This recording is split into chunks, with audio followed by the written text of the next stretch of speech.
Hello there. About 40 odd years ago, a guy by the name of Tom Hopkins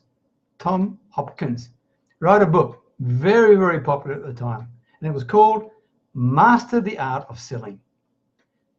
It was an extraordinary book for its time, there's no doubt about that. And Tom Hopkins was regarded as the guru of sales everywhere. But let me remind you, that was 40 odd years ago. And the world has changed and we have moved on, and our customers and prospects have changed, and the information available to all of us has changed. The whole environment has changed. So therefore, those people who are still following the training of Tom Hopkins from 40 odd years ago, you are out of date. You are well and truly out of date. And that's probably the reason why you don't like sales. Hold for a minute. My name is Peter Beckett. I'm the village marketer. And as always, talking to you from my little Thai village, a very wet and a very hot little Thai village way up near the Cambodian border. Hello, Barbara. Thank you for joining. Paul Henderson, good to see you, mate. Thank you. Thank you very much. Nabil, good to see you as well. And Stephen, thank you. Good to see you. Doreen, lovely to see you as well. So what I'm suggesting to you is this. If you're having a problem with sales or a hang up with sales, then it's probably because you've been trained or shown how to sell based on stuff that's 40 odd years old, right? That's the problem. For example, you've probably been told that the money's in the follow-up and you've got to keep following up and following up and following up and following up.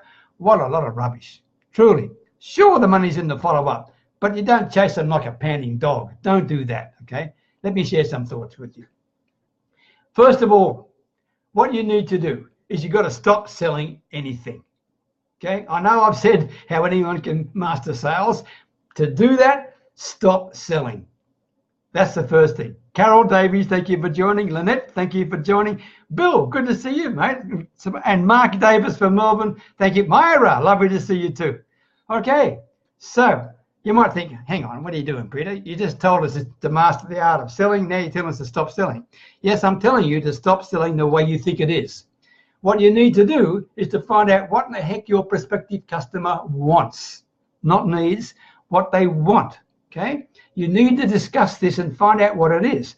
Because if you don't know what it is, then how in the heck do you know whether what you are going to offer is either desirable or even needed by them, right? So first of all, stop selling, and find out what they want. And secondly, you also got to find out something else. You've got to find out if that potential prospect of yours, Jenna, thank you for joining. Good to see you. Hey, Dave Greening, good to see you too, mate.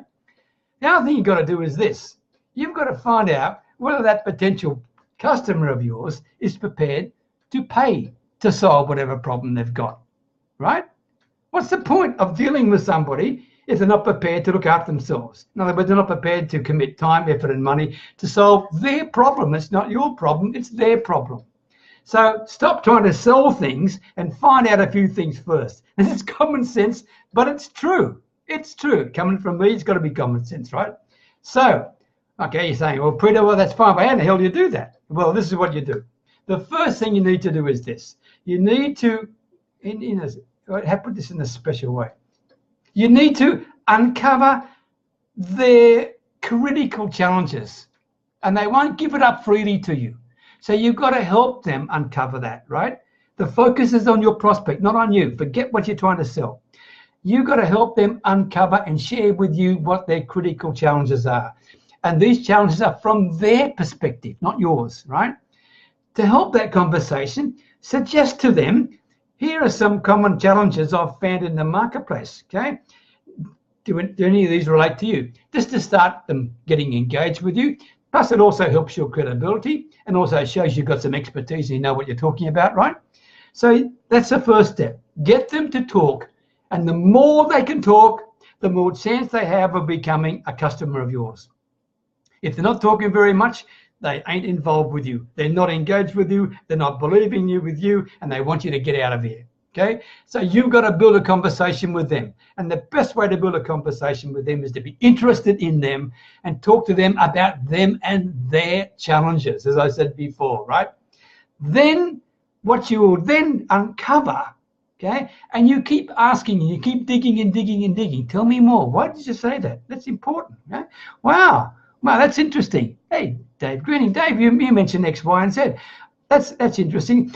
What made you come to that conclusion? How long have you thought that way? Or is this really what you truly think, or what you're trying to tell me? Keep digging, and keep digging, because what you're trying to uncover is what's holding them back. And remember, we're not even talking about what your offer is yet, just them. Okay? If you want to master the art of sales, this is what you do. Focus on them, not on what you can offer them. Find out what's holding them back. Find out what's been challenging them, and encourage them, and show understanding, show interest, show empathy, show whatever you can to get them to open up with you and share with you what's holding them back. This is the issue. And then that's the negative side. Don't leave it there. Then look at the upside. What is their desired destination, right? Where would they like to be?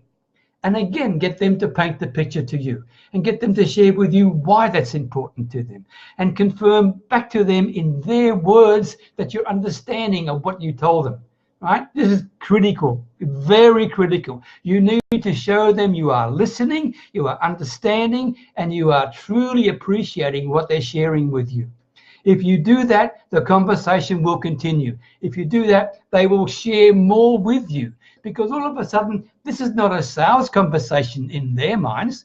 This is a conversation where you're helping, you are providing very good value to them, because you're clarifying for them where they are, where they want to be, and what the darn gap is between those two things, right?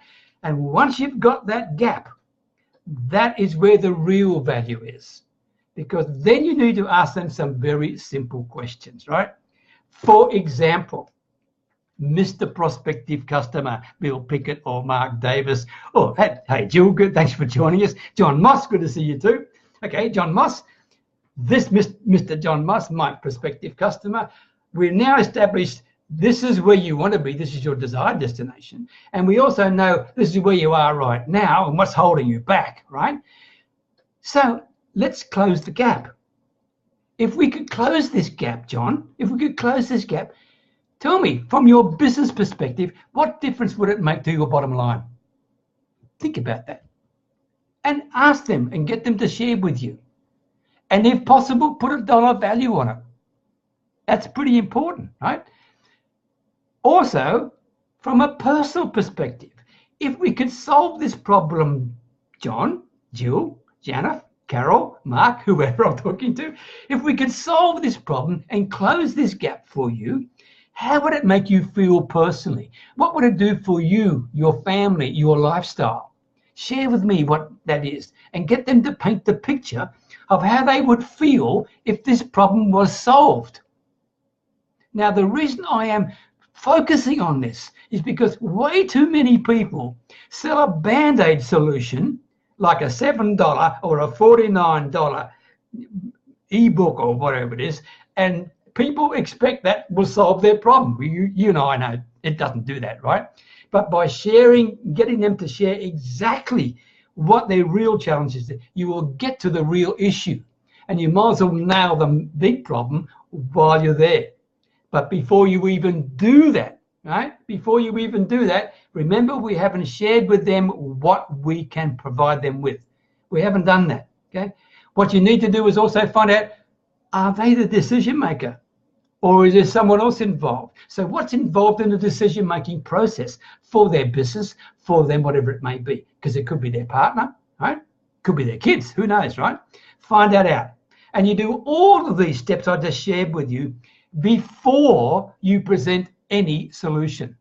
Before you present any solution. And there's one more thing you need to do, which you will probably buck at when I tell you this, but if you do it, you're on a winner.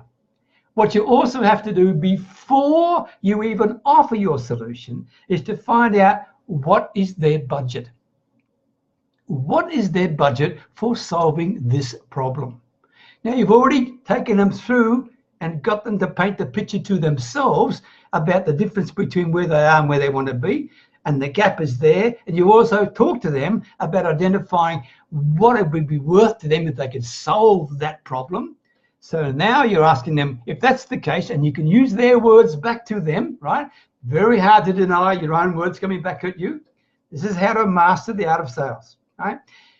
If you do that, then you simply say, well, look, Mr. Prospective Customer, okay, Carol Davis, if this is it, what are you prepared to invest to solve this problem? Right? And you wait for an answer. Now, if they say, I don't know, how much is it going to cost? You need to say to them, that's a decision that you make, not me. I'm going to provide you with some solutions, and I'm recommending to you that you don't offer one solution, you offer three. You offer three solutions you can come up with and get them to decide which one they want, okay? In other words, they're not deciding yes or no, they're deciding which level of support that you can give them that they would like to have once you've explained to them what your solution is. That is the way that you do it, okay? No more pitching. No more talking to cold prospects. You are going to talk to people, uncover their real needs, and disqualify them if they're not prepared to invest time and money and effort in themselves. Why bother? You cannot change people for that, all right? So to me, that is how I go about sharing and helping people every single day, all right? That's what it is. No more pitching, no helping. Now, here's my call to action. Oh, by the way, if you need help with that, because I mean, in 10 minutes, I can't teach you the whole shooting match, right? If you need help, send me a personal message and I can give you some bits and pieces that might help you get started there. But here's my call to action for the day, okay? It's called Listen More and Talk Less. This is a PDF, right? It's a series of tips and scripts and ideas that'll help building better relationships for you on Facebook in terms of Messenger, right? And also help you clarify whether these prospects are realistically possible for your business. If you're interested in Listen More, Talk Less, send me a personal message and I'll share it with you. In the meantime, thank you very much for sharing your valuable time with me. I hope you got some value from it. And if you did, please implement it and share with me the results that you get. Many blessings to all of you from Thailand, Carol and Jill and John and Betty. Good to see you, Betty. I just noticed you there. Doreen, Stephen, thank you very much for sharing. Truly appreciate you doing that. And leave me a like, leave me a comment. I always respond, and reach out to me if there's anything I can help you with in terms of sales, especially in ways of getting you to do the sales opportunities for your business in a stress-free way. Take care. All the best for now. Bye.